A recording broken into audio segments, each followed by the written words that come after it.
In Ecomdash, you can upload an inventory file to create new products or update your existing products in bulk so you don't have to enter product information one by one. In this short video, we'll show you how it all works. Before starting, you will need to create an import format that matches your CSV file. Please click the link in the description for more information on how to do that. When you're ready, navigate to Actions and then click Upload Inventory. Select the file from your desktop that you want to upload. Then, choose the inventory import format you created that matches your file. You can preview your format by clicking Show Format Preview to ensure your file matches the format you have selected.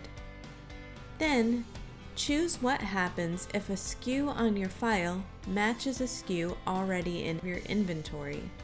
You have a few options here: perform no action, overwrite existing product details with file, and increase existing product quantity with file. Perform no action is most commonly used when adding new products to your Ecomdash inventory.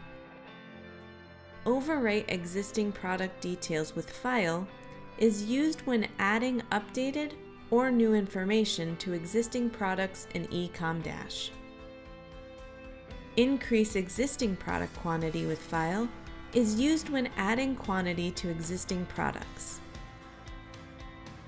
Next, select any tag from the list below that you would like to apply to the products on your file.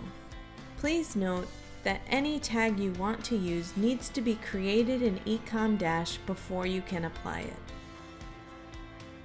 Lastly, click Upload to process the file.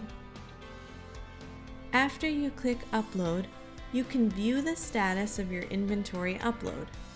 Navigate to Products, and then select All Products.